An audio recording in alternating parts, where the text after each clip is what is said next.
लोकसभा चुनाव में इंडी गठबंधन लगातार यह नैरेटिव फैलाने में जुटा रहा कि मोदी सरकार फिर आई तो संविधान खत्म हो जाएगा, लोकतंत्र खतरे में आ जाएगा।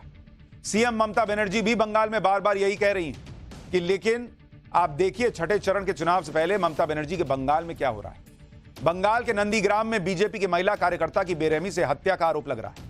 आरोप है कि टीएमसी समर्थकों ने बीजेपी के कई कार्यकर्ताओं के घरों में घुसकर धारदार हथियारों से हमला किया। इस हमले में बीजेपी के एक कार्यकर्ता की मौत की खबर है, जबकि कई कार्यकर्ता घायल हुए हैं। महिला कार्यकर्ता की हत्या से भड़के बीजेपी कार्यकर्ताओं ने आज नंदीग्राम में जबरदस्त प्रदर्शन किया। बीजेपी कार्यकर्ताओं ने कई इलाकों में सड़कें जाम की। बवाल बढ़ा तो पुलिस ने बीजेपी कार्यकर्ताओं को लाठीचार्ज करके खदेड़ना शुरू किया। प्रदर्शन कर रहे बीजेपी कार्यकर्ताओं पर जमकर लाठियां बरसाई गई। इससे पहले प्रदर्शन कर रहे बीजेपी कार्यकर्ताओं ने हिंसा में शामिल लोगों के घरों में तोड़फोड़ की, कई दुकानों को आग लगा दी। बीजेपी ने पुलिस पर हत्या के आरोपियों से मिलीभगत का आरोप लगाया और ममता सरकार के खिलाफ जमकर नारेबाजी भी की। नंदीग्राम में छठे चरण यानी 25 मई को वोटिंग होनी है, इसलिए हंगामा बढ़ने के बाद टीएमसी नेताओं ने भी वहां पहुंचने की कोशिश की, लेकिन हत्या से नाराज गुस्साए लोगों ने टीएमसी नेताओं का रास्ता रोक दिया और टीएमसी गो बैक के नारे लगाने शुरू किए। देखिए वहां क्या माहौल था।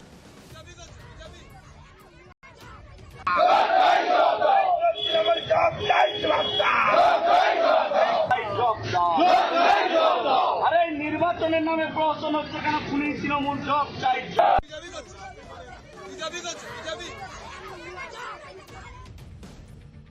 बीजेपी कार्यकर्ता की हत्या की जानकारी मिलते ही बीजेपी नेता और बंगाल में नेता विपक्ष शुभेंदु अधिकारी भी नंदीग्राम पहुंच गए। शुभेंदु अधिकारी की नंदीग्राम पुलिस स्टेशन में मौजूद पुलिस अधिकारियों के साथ तीखी बहस हो गई। शुभेंदु अधिकारी ने पुलिस पर बीजेपी कार्यकर्ता की हत्या करने वालों के खिलाफ एफआईआर दर्ज करने की मांग की। शुभेंदु अधिकारी ने नंदीग्राम के थाना प्रभारी पर हत्या के आरोपियों को बचाने का आरोप लगा दिया और नंदीग्राम में हालात संभालने के लिए सेंट्रल फोर्सेस से मोर्चा संभालने की अपील। पहले शुभेंदु अधिकारी को सुनिए, फिर आपको बताऊंगा नंदीग्राम में बीजेपी कार्यकर्ता की हत्या पर टीएमसी ने क्या कहा। शेड्यूल कास्ट को खून कर दिया, लेडीज को 56 ईयर्स ओल्ड। ये सब टीएमसी का ऑफिस है। आप लोग कश्मीर को सीधा कर दिया, बंगाल को सीधा कर दीजिए। शेड्यूल कास्ट हमारी माँ को खत्म कर दिया। रुथिबा लाड़ी 56 ईयर्स ओल्ड, एससी दलित वुमेन, और मोदी जी का सपोर्ट आ रहा है, इसलिए ये लोग यूज नहीं करेगा। आप हेडक्वार्टर में बात कीजिए, डीआईजी साहब का साथ बात कीजिए, आपका सीओ का साथ बात कीजिए, एरिया का पोजीशन लीजिए और गुंडा को भगाइए। जो खून किया वो आईसी के साथ मीटिंग करके किया है। वहीं टीएमसी ने नंदीग्राम में हुई बीजेपी कार्यकर्ता की हत्या को पार्टी की अंदरूनी लड़ाई का नतीजा बताया। पूरे मामले पर टीएमसी नेता कुणाल घोष ने क्या कहा है वो सुनिए, फिर आपको बताऊंगा बीजेपी ने ममता बनर्जी के किस बयान को नंदीग्राम हिंसा की वजह बताया। वहां पर इनफाइटिंग है भाजपा में, वो पुराना भाजपा और नई भाजपा, इसमें एक डिफरेंस चल रहा है और इलेक्शन जब करीब नजदीक आ रहा है वो ये झमेला बढ़ रहा है, तो पुलिस को ये देखना पड़ेगा ये उसका ये नतीजा है क्या इनफाइटिंग है। और वो लोग जानते हैं नंदीग्राम से तृणमूल का लीड बहुत होगा, तो उसका एक एक एक एक दिस काइंड ऑफ इंसिडेंट चाहिए था जो वो इलाका में थोड़ा गोलमाल, थोड़ा सेंटिमेंट क्रिएट करने के लिए। तो इसके पीछे ये कंस्पिरेसी है कि नहीं है, ये भी पुलिस को देखना पड़ेगा। उधर बीजेपी ने सीएम ममता बनर्जी के भड़काऊ बयानों को नंदीग्राम में भड़की हिंसा की वजह बताया। बीजेपी ने ममता बनर्जी का 16 मई को हल्दिया में हुई एक चुनावी रैली का वीडियो शेयर किया। इस रैली में ममता बनर्जी ने नंदीग्राम में हार का बदला लेने की बात कही थी। असल में 2021 में हुए विधानसभा चुनाव में बीजेपी के शुभेंदु अधिकारी ने नंदीग्राम सीट पर ममता बनर्जी को हरा दिया था, जिस पर लोकसभा चुनाव का प्रचार करने हल्दिया पहुंची ममता बनर्जी ने कहा कि विधानसभा चुनाव से पहले चुनाव आयोग की मदद से डीएम और एसपी को बदल दिया गया और उन्हें धोखे से हराया गया। वो उसका बदला जरूर लेंगी, छोड़ेंगी नहीं। आगे ममता बनर्जी ने कहा कि वो आज या कल नंदीग्राम में हुए धोखे का बदला जरूर लेंगी और ये बदला कब, कहां और कैसे लेना है ये समय तय करेगा। यही नहीं, ममता बनर्जी ने चुनावी रैली के मंच से यह भी कहा कि बीजेपी, ईडी, सीबीआई हर समय वही नहीं रहेगी। एक बार ममता बनर्जी का यह बयान सुनिए, फिर आपको बताऊंगा बीजेपी ने ममता बनर्जी के इस बयान पर क्या कहा। আমাকে প্রতারণা করা হয়েছে, আমার রিগিং করা হয়েছে, টোটাল ভোট লুট করা হয়েছে।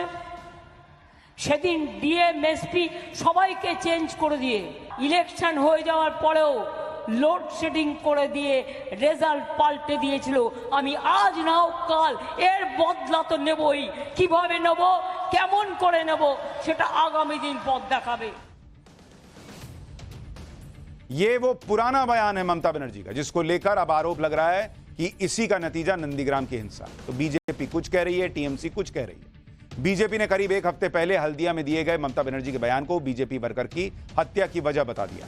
केंद्रीय मंत्री स्मृति ईरानी ने तो ममता बनर्जी को पॉलिटिकल किलिंग्स का सरगना तक कह दिया। सुनिए स्मृति ईरानी ने ममता बनर्जी पर क्या कहा, फिर बताता हूं कि बंगाल में छठे चरण के चुनाव से पहले ममता बनर्जी क्यों बैकफुट पर नजर आ रही है। ममता बंदोपाध्याय का बदला लेने का ये आह्वान भाजपा के कार्यकर्ताओं को मौत के घाट उतारने का संकेत है। पॉलिटिकल किलिंग्स की सरगना बन चुकी हैं ममता बंदोपाध्याय। बीजेपी आरोप लगा रही है कि लोकसभा चुनाव में हार तय देखकर हार की वजह से ममता बनर्जी और टीएमसी बौखलाएगी। बीजेपी दावा क्यों कर रही है ऐसा, इसके लिए आपको बंगाल में छठे चरण में होने वाले चुनाव का समीकरण समझना जरूरी है। दरअसल बंगाल में 25 मई को छठे चरण में 8 सीटों पर मतदान है। साल 2019 के लोकसभा चुनाव में टीएमसी इन 8 सीटों में से सिर्फ 3 सीट जीत पाई, जबकि बीजेपी ने 8 में से 5 सीटें जीत ली थी। इन 8 सीटों में तमलुक लोकसभा सीट भी आती है और नंदीग्राम विधानसभा इसी सीट का हिस्सा है, जहां विधानसभा चुनाव में बीजेपी के शुभेंदु अधिकारी ने ममता बनर्जी को हरा दिया था। और इस बार पीएम मोदी के धुआंधार प्रचार ने बंगाल में जो माहौल बना दिया है, पीएम मोदी की रैलियों में जिस तरह जनसैलाब उमड़ रहा है, उससे ममता बनर्जी टेंशन में है। उस पर ओबीसी सर्टिफिकेट पर आए कलकत्ता हाईकोर्ट के फैसले से ममता बनर्जी की टेंशन और बढ़ गई होगी। इसलिए ममता बनर्जी को अपने वोट बैंक को खुश करने के लिए हाईकोर्ट का फैसला नहीं मानने तक का ऐलान करना पड़ गया। ममता बनर्जी ने आज फिर कह दिया कि वो हाईकोर्ट का ऑर्डर नहीं मानेंगी और वेकेशन के बाद सुप्रीम कोर्ट में अपील करेंगी। यही नहीं, ममता बनर्जी ने यह भी कहा कि वो जानती हैं कानून कैसे बदला जा सकता है और कैसे बनाया जाता है। लेकिन पीएम मोदी ने कलकत्ता हाईकोर्ट के फैसले के बहाने आज फिर ममता बनर्जी और इंडी गठबंधन को निशाने पर लिया। पीएम मोदी ने हाईकोर्ट का फैसला नहीं मानने की सोच पर सवाल उठाए। सुनिए प्रधानमंत्री को, फिर आपको छठे चरण में आने वाली सुनामी के बारे में बताता हूं। बंगाल में लोगों ने मुसलमानों को रातों रात ओबीसी के सर्टिफिकेट दे दिया था। जो आरक्षण ओबीसी को मिलना चाहिए वो सारा का सारा मुसलमानों को, और वो भी घुसपैठियों में बांटा जा रहा था। हाईकोर्ट ने बंगाल में पिछले 10-12 साल में मुसलमानों को दिए सारे ओबीसी सर्टिफिकेट रद्द कर दिए। लेकिन साथियों, आप ये इंडी जमात वालों की मानसिकता देखिए। बंगाल की सीएम ने घोषणा कर दी है कि वो हाईकोर्ट का फैसला नहीं मानेगी। बंगाल समेत लोकसभा चुनाव के छठे चरण में 25 मई को कहां-कहां और कितनी सीटों पर मतदान होगा, यह भी देखिए। फिर आपको बताऊंगा छठे चरण में किसकी सुनामी आने वाली है और 5वें चरण तक बीजेपी कितनी सीटें जीतने का दावा कर रही है। उत्तर प्रदेश में 14 सीटों पर मतदान है छठे चरण में। दिल्ली की 7 सीटें शामिल हैं, हरियाणा की 10, बंगाल की 8 सीट, बिहार की 8 सीट, झारखंड की 4, ओडिशा की 6 सीट और जम्मू कश्मीर की 1 सीट। छठे चरण में जिन 58 सीटों पर मतदान होगा, उन सीटों पर 2019 में क्या नतीजा आया था वो भी आपको बता देता हूं। इन 58 सीटों में जो छठा चरण है, 6th फेज, इसमें अगर आप देखेंगे 6th फेज जहां पर वोटिंग है, इसमें 58 सीट है, 58 सीट पर वोटिंग होनी है। और 2019 का नतीजा क्या रहा था 2019 में? इन 58 सीटों में बीजेपी ने 40 सीटें जीती थी। 40 सीधे बीजेपी जीत गई थी। कांग्रेस को कितनी सीट आई थी इन 58 में? 0 अंडा। और अन्य को, अदर्स जिसमें टीएमसी वगैरह भी हैं, उनको आई थी 18 सीट। यानी बीजेपी ने सुपड़ा साफ कर दिया था। और स्ट्राइक रेट की बात करें तो बीजेपी का स्ट्राइक रेट 75% का।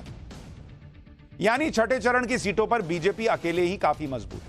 और इस चरण में बीजेपी को अपना पिछले स्ट्राइक रेट में और सुधार करने की उम्मीद है। इसके लिए पीएम मोदी और सीएम योगी की सुपरहिट जोड़ी ने ताबड़तोड़ प्रचार भी किया। इसलिए आज ओडिशा में प्रचार करने पहुंचे सीएम योगी ने छठे चरण में बीजेपी के लिए समर्थन की सुनामी आने और 4 जून को 400 पार का टारगेट पूरा होने की गारंटी दे दी। पहले सीएम योगी को सुनिए, फिर बताता हूं कि 5 चरण के चुनाव पर अमित शाह ने क्या भविष्यवाणी की। चाहे वह कांग्रेस हो, टीएमसी हो, बीजेडी हो या फिर इंडी गठबंधन से जुड़ा हुआ कोई भी अन्य घटक हो, ये पूरी तरह भारत विरोधी आचरण इन लोगों का है।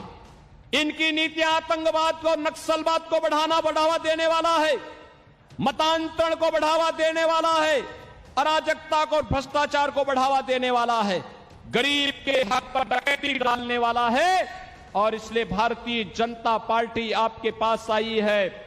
मोदी जी के नेतृत्व में पूरे देश के अंदर भारतीय जनता पार्टी के पक्ष में जो लहर है अब वो सुनामी बन चुकी है। और आप देखना 4 जून को जब परिणाम आएंगे तो 4 जून के परिणाम में अब की बार 400 पार का लक्ष्य पूरा होगा। बाकी के बचे चरणों में यूपी में क्लीन स्वीप का माहौल बनाने के लिए आज अमित शाह ने भी यूपी में तूफानी अंदाज में प्रचार किया। अमित शाह ने सिद्धार्थनगर, संत कबीर नगर, अंबेडकर नगर और प्रतापगढ़ में चुनावी रैली की। चुनावी रैली में अमित शाह ने 5 चरण के चुनाव के नतीजे बता दिए।